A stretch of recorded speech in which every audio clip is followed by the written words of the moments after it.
اگر آپ کے گھر میں اٹیچ واش روم ہے یا ویسے بھی بیت الخلاء یا واش روم ٹوائلٹ ہے تو اس کا دروازہ کبھی آپ نے کھلا نہیں چھوڑنا. میں آج آپ کو واش روم، بیت الخلاء، ٹوائلٹ کا دروازہ کھلا چھوڑنے کے نقصانات بتاؤں گا. یہ معلومات آپ کی اور آپ کے خاندان کی سلامتی سے متعلق ہیں. یہ چند کام کر لیجئے گا اور آپ کی جسم سے منفی نیگیٹو وائبس، منفی توانائی کا ہمیشہ کے لیے خاتمہ ہو جائے گا اور آپ کے شیاطین کمزور پڑنا شروع ہو جائیں گے. نمبر 1، ٹوائلٹ کی صفائی، بیت الخلاء کی صفائی. اس پر کبھی بھی آپ نے سمجھوتا نہیں کرنا اور ٹوائلٹ، بیت الخلاء کو مستقل بنیادوں پر صاف ستھرا اور بدبو سے پاک رکھیں. دوسری بات یاد رکھیں، رات کو سونے سے پہلے بیت الخلاء کو صاف اور پاک رکھنے کا اہتمام ضرور کیجیے گا. تیسری بات یاد رکھیں، بیت الخلاء کا دروازہ ہر وقت اور مستقل بنیادوں پر بند رکھنے کا اہتمام کریں. نمبر 4، بیت الخلاء میں کپڑے اتار کر لٹکا کر نہ چھوڑیں. محض ایک رات کے لیے لٹکتے رہنے والے کپڑوں میں جتنی منفی وائبس، منفی توانائی بھر جاتی ہے نا، اس کا خاتمہ تقریباً ناممکن ہو جاتا ہے. یا کم از کم آپ یوں سمجھیں کہ 72 گھنٹوں کے لیے دھوپ میں لٹکانے سے بھی اس کی خلاصی ممکن نہیں ہوتی ہے.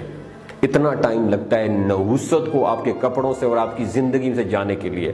5ویں چیز یاد رکھیں، میلے کچیلے اور اترے ہوئے کپڑوں کو ہمیشہ ٹوائلٹ، واش روم، بیت الخلاء سے باہر کسی ٹوکری میں رکھنے کا اہتمام کریں. 6ٹھی بات یاد رکھیں، بیت الخلاء میں کبھی بھی پرفیومز، عطریات نہ رکھیں اور نہ ہی اس میں خوشبو وغیرہ کا استعمال کریں.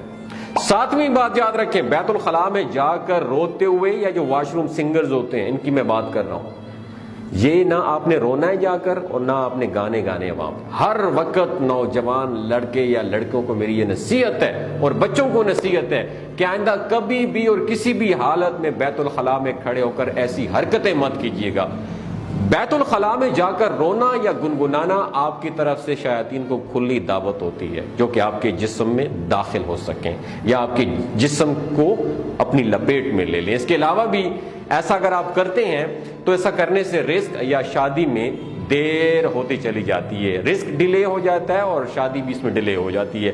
زندگی میں مشکلات بڑھتی ہیں اور بلا سبب غم اور افسردگی کا احساس ہوتا ہے اور ایپیلیپسی کا اٹیک مرگی تک بھی ہو سکتی ہے. 8ویں بات یاد رکھیں، ہر تیسرے دن اپنے گھر کے دروازے اور کھڑکیاں کھولیے اور گھر میں سورہ بقرہ کی تلاوت یا ریکارڈنگ چلائیے. آپ کو بذات خود اپنے اندر اور اپنے گھر والوں میں نفسیاتی بہتری محسوس ضرور ہوگی. گھر سے شیاطین اور جراثیم کو بھگانے کے لیے نبی کریم صلی اللہ علیہ وآلہ وسلم کے فرمان کے مطابق کلونجی کی دھونی ضرور دیجیے گا.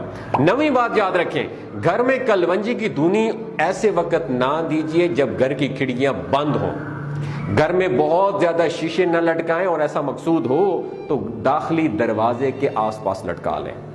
10ویں بات یاد رکھیں، گھر میں ایسی جگہ نہ بیٹھیں جہاں سے ابھی کوئی اٹھ کر گیا ہو. 11ویں بات یاد رکھیں، جاگنے پر لمبی لمبی سانسیں لیں اور اٹھتے ہوئے بسم اللہ الرحمن الرحیم پڑھیں. 12ویں بات یاد رکھیں، رات میں سونے کا ایک مستقل وقت مقرر کیجئے اور سونے سے پہلے سورہ ملک کی تلاوت کو کبھی بھی ترک نہ کیجئے گا. دوستو مبارک ہو ان دوستوں کو جو سورہ ملک کو سونے سے پہلے پڑھنے کی ان کو عادت ہے اور یہ سورت ان کے لیے عذاب قبر سے نجات کی سبب بنے گی. نماز کے بعد آیت الکرسی کی تلاوت سے آپ اور جنت کے درمیان صرف موت کا حائل ہونا باقی رہ جاتا ہے. بس آپ کو جن لوگوں سے پیار ہے دوستوں، یہ پیغام ان کے ساتھ ضرور شیئر کیجیے گا اور یاد رکھیے نیکی کی طرف توجہ دلانے والا بھی نیکی کرنے والے جیسا اجر ضرور پاتا ہے. اس ویڈیو کو ایک نیکی سمجھ کے دوسروں کے ساتھ ضرور شیئر کیجیے گا. بہت شکریہ.